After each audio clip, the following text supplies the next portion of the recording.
Hello, my name is Ilona, and in this video, in my series of Shadowwork, I want to talk about why aren't people waking up? Well, this is an interesting topic to me, and I hope I can explain it as well as possible. I think I'm even going to have a problem explaining this in Dutch, so never mind in English, but I'm going to try anyway. And this is not like the truth or anything. This is something that resonates with me. I find this a very interesting point of view. That's why I want to share it, and then you can decide for yourself if it resonates with you or not, or you're like, well, that's probably not what's going on. That's fine with me. So I've talked about cognitive dissonance. That is when a certain person has a conviction, like the wasp stings are safe and you should get it and you should trust your government, and then other information comes in that, of course, is disagreeing with their conviction. They push that away. That's cognitive dissonance. It makes them uncomfortable, and to get rid of that uncomfortable feeling, they push away all that information. They'll tell you that you're lying, you're crazy, that's nonsense, because they don't want to face that uncomfortable feeling. They don't want to look at their convictions, because if you do look at your convictions, and if you're open for just looking at different points of views, you might have to change your convictions. And a lot of people don't want to, because their entire world is built around certain convictions. So they want to hold on to that. That's cognitive dissonance. So I'm sure that this mechanism is working with a lot of people that don't want to wake up. So anything that challenges their belief systems, they'll just push it away. They don't even want to hear about it. They don't want to talk about it. I've read somewhere that someone mentioned Stockholm Syndrome, which is what happened in Stockholm in the 20th century, I believe in the 1970s. I'm not sure. I'm just going to take a look when this happened. I think in 1973. It was about a bank robbery in Stockholm. And the hostages, they took people hostages, actually developed a bond with the people that took them hostage. That was a very interesting power dynamic, so to speak. So you can apply that on other relationships as well, that people will create a bond with the people that actually hurt them. It's a possibility as well. But I want to look a little deeper. How does that happen? Why do people create a psychological bond with people that are hurting them? I find that very interesting. So I want to talk about a book I read from Alice Miller. I really appreciate what she's done. This is the Dutch book. In den beginnen was er opvoeding, which means like in the beginning there was raising your children. That's kind of the translation.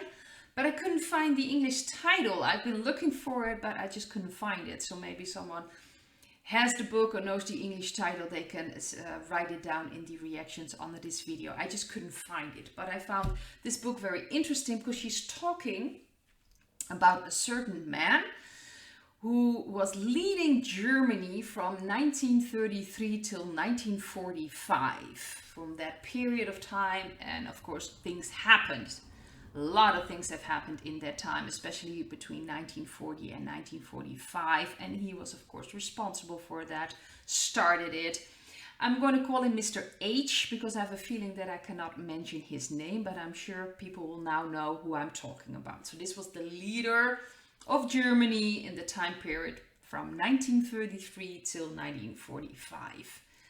So a lot of things happened there. I know there are different stories, whether that history is correct or not. I'm not going to talk about that. I want to talk about what she is mentioning, because I think she's talking about a mechanism, a pattern that is very important. So I'm going to emphasize that. So whether the things that people are talking about with Mr. H, whether that is true or not, I'm not going to discuss this. I'm just going to use her example to explain how I see why people aren't waking up. I find this very interesting. So she's talking about that period, and she's talking about why these people were following, especially in that period, all these people living in Germany, there were a large sum of people following this person, following the party he was leading. Why were they so compliant? Which I've talked about before, that the German people are very quite compliant. Not everyone, but they do follow the rules. Even if they don't have to, like with the mask, they're still parts in Germany following that, why they don't have to anymore. Why is that? Well, she talks about black pedagogy. I hope I pronounced that correctly. And she mentioned that in a book as well. So that's how you raise your child. And she's a German, I believe, herself. She's lived in certain parts there. I think also in that time. So she even experienced it. And she mentions that a lot of people in that time period were very forcefully raised. So it was very normal to hit your child, to command, that they have to obey you as parents. Your child is not supposed to do something from their free will. They need to know their place. It was a very tough upbringing, to break their will. That's what even mentions in those black pedagogy. There's even, I believe, a book called that Black Pedagogy, where they mentioned all these how to raise your child in that period. I believe even in the end of the 19th century and of course the beginning of the 20th century, people were following that, especially in that area.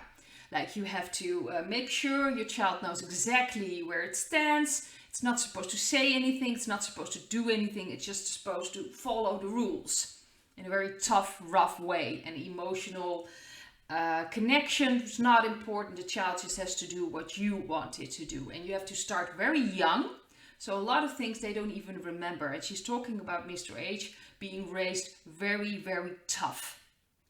Very tough way of being raised. So his father was, in a way, very awful to him. But in that time period, and maybe even nowadays, that is very, sometimes even considered in some cultures normal, that the father or the mother will act a certain way to make sure that the child will obey what's being told. So at a very young age, people in that area are told to follow the rules.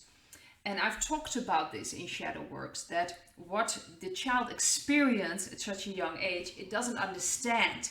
It will kind of soak it in. And that pattern, if it's not healed, if the pain that surrounds that isn't healed, will be repeated. So later on in life, the child will keep repeating that pattern.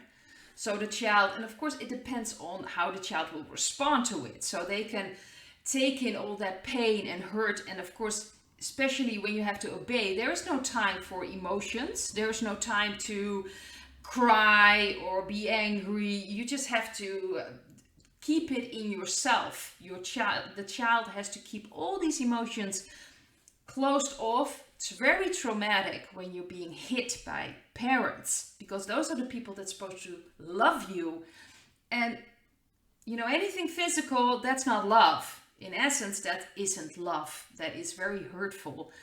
And even sometimes today, I do personal readings or consultations. People actually say, well, they hit me once or twice and it wasn't that bad. Look at who I am now. Yeah, it's bad. That should have never happened. And it's very important to acknowledge that. And that's what Alice Miller has been fighting for. I believe she has died, but in her books, that's what she is actually explaining, that has an effect, how you react in life, how you act towards yourself. So Mr. H was actually raised with a lot of hurt, wasn't supposed to do anything about it, was to follow the rules. So you have people that will, especially in that, being raised that way, will be completely obedient. They will grow up, follow the rules, not question anything, because that's what they were taught by their parents. Or in this case with Mr. H, is also a possibility that all that pain and hurt, they'll start projecting outside. So he was looking for scapegoats. So he can project that child in him that's hurt, that's damaged, that feels weak. He doesn't want to face that. It's very important to understand that if you grow up and you do not look at your shadow work, you do not look at your baggage, you do not look at what you're carrying along, there's a lot of pain. You want to avoid that. So a lot of people being raised in a certain way, doesn't necessarily have to be a physical hurt. It can even be emotional neglect. All these things are baggage you carry with you, and it's very painful because the child, at that moment in time, if the child feels like anger or fear, it's immense for that child. So if you do not heal that, if you do not look at that from your perspective now as an adult, if you get triggered, so something happened and triggers you, you can really you feel that child's fear.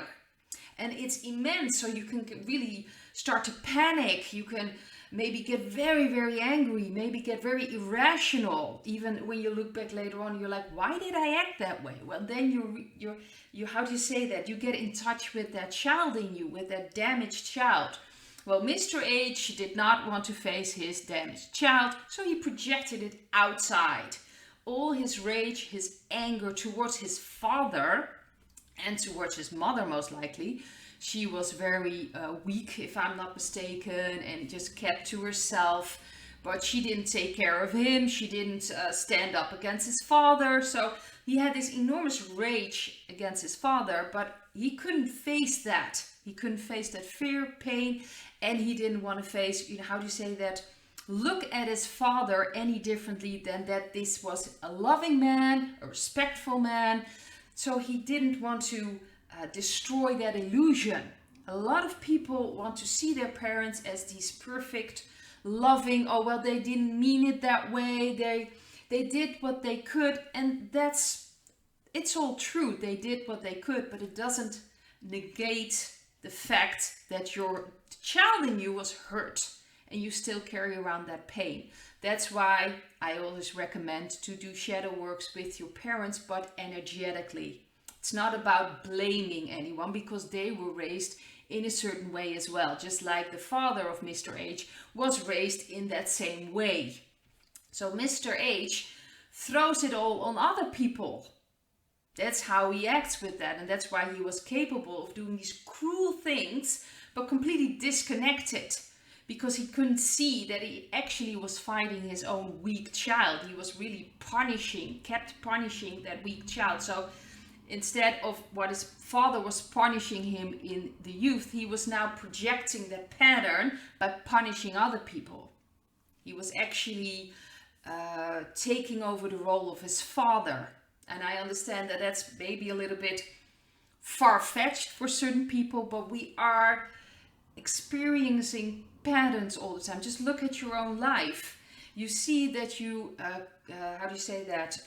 attract certain people with certain energies. And if you truly look at it, there's the same similar energies. Just like when you're attracting partners, they will look like your father or your mother, or the relationship that your parents had, or how you were raised. You can really connect the dots.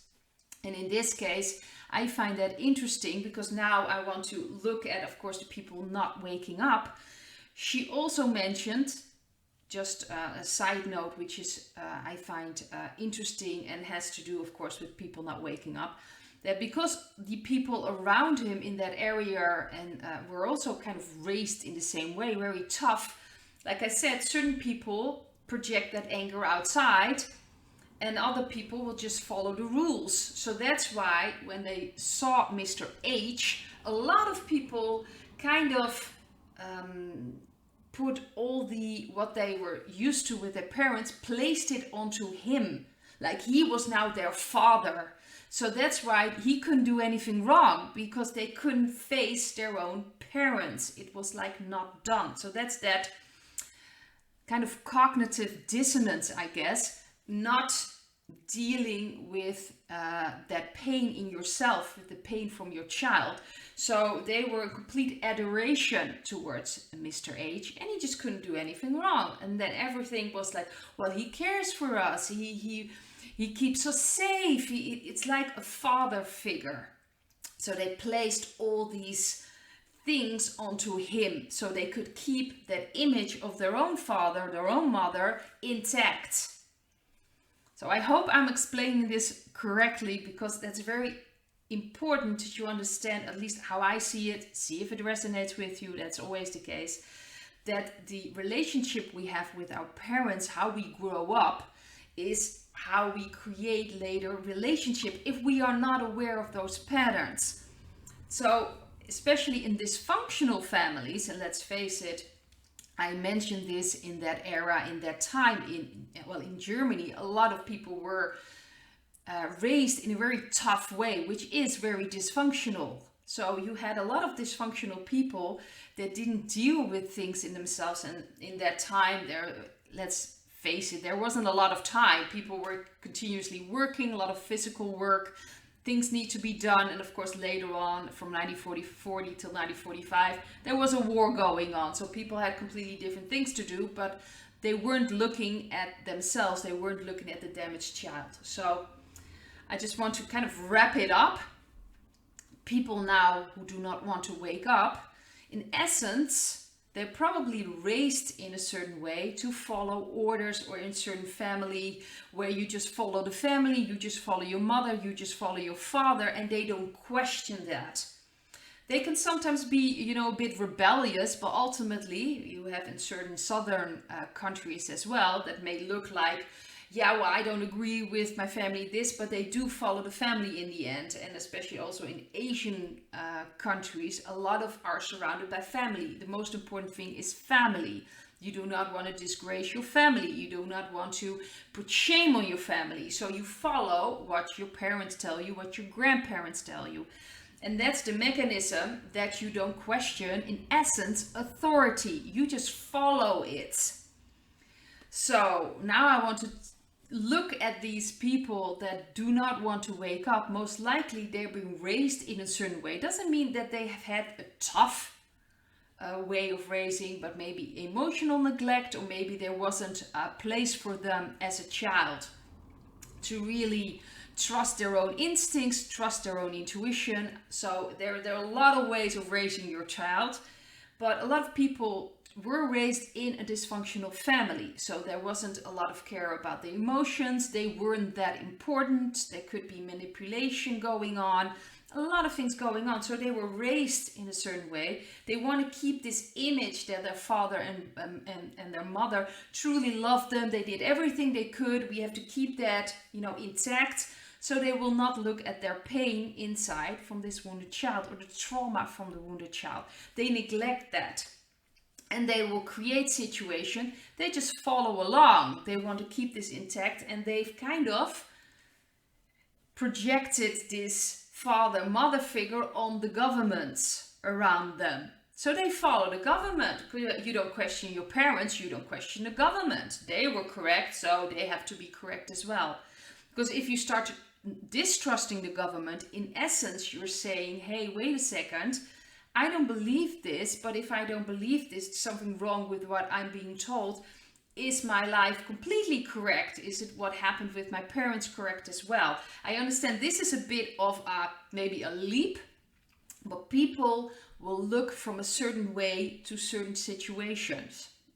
I don't, see the government as a father figure or a mother figure. That's why I'm more critical of what they're doing. I've also done a lot of shadow work towards the way I was raised. I was raised in a dysfunctional family. There was no physical things, but a lot of emotional neglect, which had its effect. But I've been working with it, so I am more open to other possibilities and other points of views. I'm not going to be that easily triggered anymore. But a lot of people do not look at that. So they're easily triggered, they're easily manipulated. They want to keep this image that everything is fine. They had a great youth, everything was great in their family, very warm. But if you talk to them, you truly ask about things, then you hear it wasn't that warm, and really there was no place for them. But they don't want to face that, so want to keep that intact. So they keep everything, how they see things, intact. Everything is kind of based on a weak foundation, so you have to keep everything intact, because if you start questioning one thing, everything is kind of falling apart. And that's kind of the point I want to make. I found this very interesting. I don't want to make this video too long. I hope I explained myself well enough, and otherwise you can ask me questions in the reactions. I will try to answer them as quickly as possible. And I hope to see you in another video. Bye!